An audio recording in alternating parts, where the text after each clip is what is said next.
მოგესალმებით, გთავაზობთ ალონა ვოლკოვას ვიდეო ისტორიებს, რომელიც მას გადახდა ცხოვრებაში, იმიტომ რომ ეს ქალი არის იყო უბრალოდ შავი და თეთრი ძალის, უფრო შავი ძალა ჭარბობდა მაშინ და ინტუიცია და არის რუსეთში თურმე კლანები, რომელშიც გაერთიანებული არიან თეთრი ძალის, თეთრი მაგიის წარმომადგენლები, ცალკე შავი მაგიის წარმომადგენლები, თეთრი მაგიის წარმომადგენლები ფულს არ იღებენ მუშაობაში, რაღაც ხოლმე ვინმე თუ ან ბინას დაუქირავებს, ან გზას გადაუხდის და შავი მაგიის წარმომადგენლები კი იღებენ ფულს. შავი მაგიის წარმომადგენლებია, რომ ჯადოს და ამდაგვარ რაღაცებს აკეთებენ და რუსეთში ყველა ვიცის ამ კლანების არსებობა და თუ რამე ხდება არაჩვეულებრივი, არამიწიერი და ვერ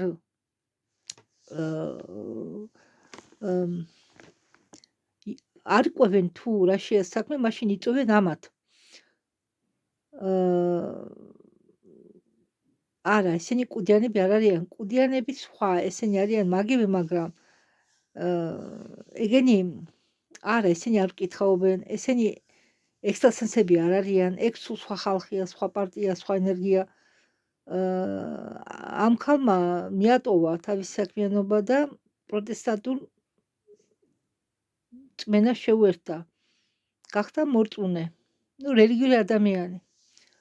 და მე დიდი ხანია მინდა რაც გავეცანი ამ ქალის ისტორიებს ეს გადავთარგმნო და დავდვა, რატომ? იმიტომ რომ მე მაქვს მეორე არხიც რეალური სამყაროს შვილები უბრალოდ. მაგრამ იქ მე არამიწიერზე მაქვს საუბარი, ვიდეოები და ასე შემდეგ და აქ მინდა არა, ის რაც ეს ქალი ყვება, კი ზოგჯერ იხსნება კარიბჭეები და შემოდიან არამიწიერი არსებები, მაგრამ მე მინდა თქვენ გაგაცნოთ ამ ქალის ისტორიების დახმარებით ისეთი არსებები, რომლებიც ბინადრობენ დედამიწაზე, არიან დედამიწელები როგორც ჩვენ. და ალბათ ჩვენი წინაპრებიდან გსმენიათ რაღაც მონაყოლები, ბებიების, ბაბუების, ხო, და უბრალოდ ახლა დრო შეიცვალა, სივრცე შეიცვალა, წვრილი სამყარო მალე გაერთიანდება ჩვენ სამყაროსთან, ფიზიკურ სამყაროსთან და ჩვენ ბევრ ამის ვნახავთ, მიწიეს, არამიწიეს, ახლა თქვენ ეს ზღაპრად მოგეგონება, ზღაპრი გეგონებათ, მაგრამ მე არავის არაფერს არ ვახვევ, მე უბრალოდ მოსასმენად თავაზობთ ისტორიებს. სკეპტიკოსებს შეგიძლიათ არ უსმინოთ. რასაკვირველია, ორსული ქალები და ბავშვებს ნუ მოასმენინეთ, მაინც შეშინდებიან, ვინც სუსტი ნერვების პატრონია, მათ რასაკვირველია არ ვურჩევ. ხომ და დავიწყებ დღეს პირველი ისტორიით. პირველი ისტორია, რომელიც მინდა მოგიყვეთ, ეს არის ისეთ ადამიანებზე, ქალბატონი ალიონა ამბობს, ხანდახანო რომ იწევდაო სამძიმარზე მისვლაო, ამ დროს შემთხვევით თითქოს ნახავდიო ქალს, რომელიც კითხულობდაო თუ სად ტირიანო გარდაცვლილს. შემყვებაო, გარდაცვლთან არ მივა ისე უკან გამოდისო. და მე ჭირისუფალს უკვირსო, თუ შემოვიდა, ასე უცებ რატომ წავიდაო, რატო არ დაიტირაო ტარი. ხო, არ ვიცი, მე მაგალითად ასეთი სიტუაცია არ შემხვედრია, არ ვიცი, შეიძლება თქვენ შეხვდათ, რომ ვიღაც ხალის შეყვებოდათ შემთხვევით. თქვენ ერთად შედიოდათ, ან ვიღაც სხვა ადამიანთან ერთად შემოდიოდა. არ ვიცი, მე არ მქონია ასეთი სიტუაცია და სადავდიოდი მე მაინდა-მაინც. ამათ უწოდებენ გამცილებლებს. ისინი მოდიან სულის გასაცილებლად. რეალურად მოდიან. მაგათ იციანო, რომ სადღაც ტირიანო კვტარს არის ასეთი ადგილი, ტირიანო კვტარს, მაგრამ არ იციანო სად წავიდნენ. ისამართი არ იციან. და მოუსწრად იქცევიან ეძებენ, თითქოს ვიღაცას ეძებენ.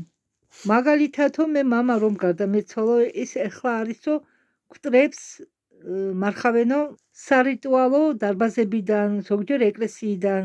ადრე მარხავდნენო გაყავდათო გვტარის სახლიდან. ეს იყო 98-99 წელი. მამა იწვა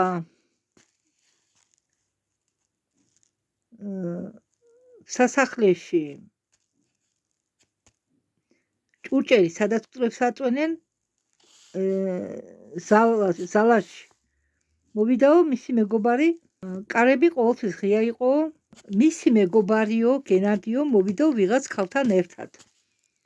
ქერა თმიანი ქალბატონი იყო, ის როგორც კი შემოვიდა უცებრე გავიდაო. ალიონამ უცებ გავიგიო რა შეო საქმე. ალიონას გადაეცა ეს ზალა ვიღაც ბაბუისგან. საერთოდ ნათესავი არა ისეთი ბაბუისგან. ბავშვობაში მიიღო ეს ზალა 4 წლის ნახევრის იყო, სადღაც 5 წლამდე. შემთხვევით. და მას ესმოდა უკვე ისეთ ასაკში იყო, საქმეებშიც იყო ჩარეული და ბევრი საქმე აქვს მოგარებული. მე ვკითხეო ამ გენადისო, ვინ არისო ეს ქალი?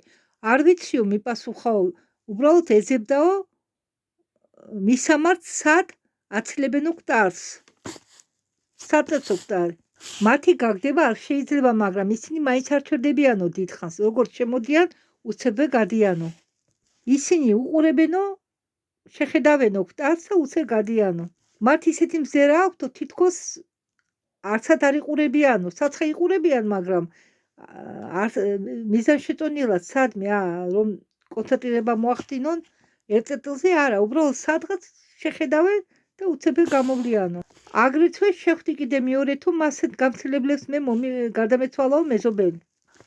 ეს ქალი მოკვდა სრულიად სულელური სიკვდილით, მან გადაწყდა ეკონომია გაეკეთებია კვილებზე, მას უნდა ჩაედგა კვილები და სადღაც ნახა სტომატოლოგი სახლში მისლით.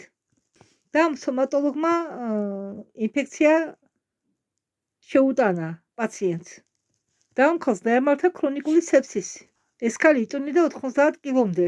ერთ წელიწადში ისე მაგრა დაიფერთხა, რა დარჩა მისგან არ ვიცი. ხომდა ეს ქალი გარდაიცვალა ერთ კვირაში. რაღაც პერიოდის შემდეგ ბოლოს რომ ნახეო გარდაიცვალა ერთ კვირაში. ის წაიყვანესო სამავთყოფოში, ალბათ გაჭრაზე და იქ სამავთყოფოში თურმე იდგა პატარა ეკლესია და ამეზობოს იქ ტიროდნენ. მე გამოვიდი გაჩერებაზე, იქ იყო ყვავილების მაღაზია, ვიყიდე ყვავილები, ვიყიდე ნარინჯისფერი ვარდები და უნდა მემგზავრა კიდევ ერთი გაჩერება. გამოვიდიო გაჩერებიდან, იქ ხა ჩამოთვალა არისო სამშობიარო, არისო მორგი სასვენია, მაშინ იყო, ახლა არის თუ არა. გავიხედე როგორ შევიდა მანქანა და არავინ არ იდგაო, არავინ, ერთი კაკალი ადამიანი არ იდგაო და უცებ სიცარედან გამოჩნდა ვიღაც ქალი. ასაკი გაუგებარია. თვალები ქონდა გამჭვირვალე, კი ზოგ ადამიანებს აქვსო გამჭვირვალე თვალები, მაგრამ ამას ისეთი უცნაური გამჭვირვალე თვალები ქონდაო. რადგან მეცვა შავი ტანსაცმელი, იმ ქალმა გაიფიქრა ალბათ სატერალში მიდისო. და ეს ქალი მეკითხებაო, თქვენ სამძიმარზე მიდიხარდო? ის კი მელაპარაკებაო ახლა, მეო, ახლაღან დადამარხეო, კიდევ დადამარხეო, კიდე დადამარხეო, გაიმიორაო სამ. შემდეგ ძმა დამარხეო, კიდე ძმა დამარხეო და დაიწყო ჩამოთვლა, ვინ დამარხა. მე მოგვიანებით მივხვდი ეს ქალი ვინც იყო. ხო და ეს ქალიო ხელში ჭმუნჭინსო ცხოსახოც და მეკითხებაო, სად არისო სატირიანო კვტას? მე ვუპასუხეო აგერ ეკლესიაშიო. და ეს ქალი მეუბნებაო, წამოდითო და მკითხაო, ვის მარხავენო? მე ვუთხარიო, ახალგაზრდა ქალი მოხვდაო. მაგათმა ყველაფერი იციან ყველაზე, ყველა კვტრებზე. და ეს ხამა მკითხაო, მას ნატაშა ქვიაო? მე დავადასტურეო, კი, ნატაშა ქვიაო. ეს ქალი მეკითხებაო, ისო გამყიდვლად ისა მუშაობდაო? კი, მე დავადასტურეო, რომ ის მუშაობდაო გამყიდვლად. მე გავიფიქრეო, ალბათო მისი ნაცნობი იყო. ვახლოვდებითო ეკლესიას. შევედითო ეკლესიაში და ეს ქალი გაქრაო, უცებ. ეკლესიაში მიდიოდაო რემონტი. უხერხულად ვიგდენიო თავი აქეთ კვტარს აცილებენო, აქეთ სვერლოს ხმაისმისო. მე გამოვიქეციო ხელად გარეთ და ბებიას ნაკვალები გაქრაო. გარეთ არავინ არ იდგაო, თორემ მე მას ხელად ვიცნობდიო. ნარიჯისფერი ჯემპრი ეცვაო. და მე შემდგომ მივხვდიო, რომ ეს იყო გამცილებელი. ტრებიცულის გამცილებელი. ისინი არავის ზიანს არ აყენებენო. რამდენიც მე ვიციო და რამდენი შემთხვევები ყოფილაო, არასდროს არ მიუყენებიათო არავისზე ზიანი.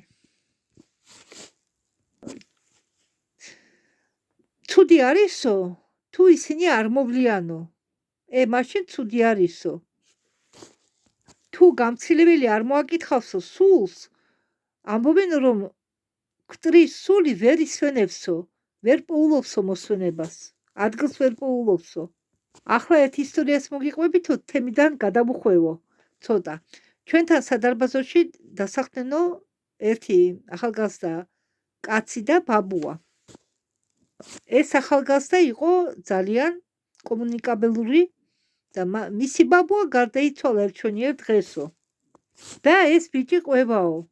დავწეხიო და მესმისო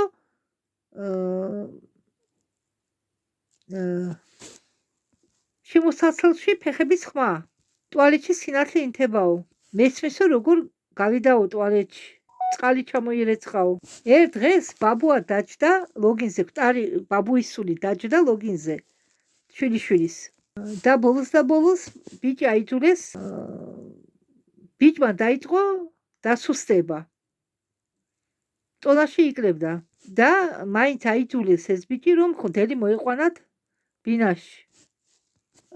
ეტყობა ბაბუის სულიო მიეწეპაო ბიჭის სულს და ენერგიას წოვდაო, რადგან ვერ პოულობდაო ადგილს. როდესაც ბინა გამოლოცაო ხდელმა, მაგის შემდეგო შეწყდაო ეს ყველაფერი. კიდევ ერთ შემთხვევას მოგიყვებითო, მე მანქნით წავედიო სამუშაოზე და მე უნდა გამეჩერებიაო მანქანა ჯიხურის გვერდით. მე გავჩერდი და ხედავ რომ გაჩერებაზე რაღაც არულობა. ლაპარაკობენ ქალები და მათ შორის დგანაო ბებია. პატარა ბებია, ცოტა ყუზი აქვსო. მესმის ამ ბებიას ერთი ქალი ეუბნებაო, თქვენ იქეთ უნდა წახვიდეთო, იქეთ გინდათო, თქვენ იქეთ უნდა გახვიდეთო. მისამაც ეუბნებია. მე შევეკითხო ახლა ამ ქალებს რა შეაო საქმე. ბებიას უნდა სამძიმარზე სატერალში წასვლა, მაგრამ არ იცისო სად წავიდესო. ვერ მიაგნო.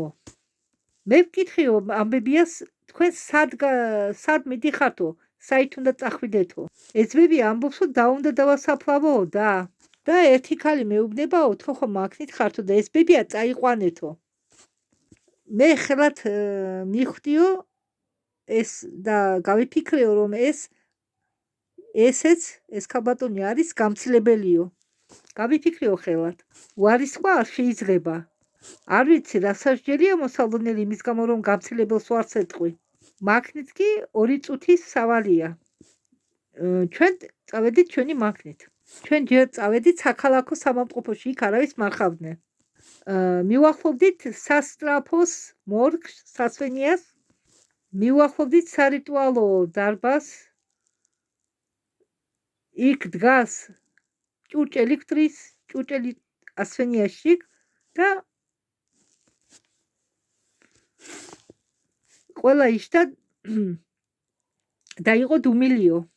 ალბათ ელოდებოდნენ ხდელს. მე ვუთხარიო, აგერ თქვენი ბებია ჩაიბარეთო და ბოლოში იშდაო მამაკაცი. ეს მე შემოbrunდი და წავედიო და ის მამაკაციო მომზდევსო უკან. და მეკითხებო ეს ბებია ვინ არისო? ვინ იყო? მე გამიკვირდა როგორ ეგ ხო თქვენი ბებია იყო? სადარჩო რომ ვერ ხედავო ბებია. და მე მიხდიო ეს ხალი ვინ იყო დავამტკიცეო. დამტკიცდაო ჩემი ვარაუდი. თურმე იქ ესვენა ამ კაცის დედაო და დედასო დები არ ყავდაო მითხრა ამ კაცმაო. ამაზე დავასრულებ პირველ ისტორიას.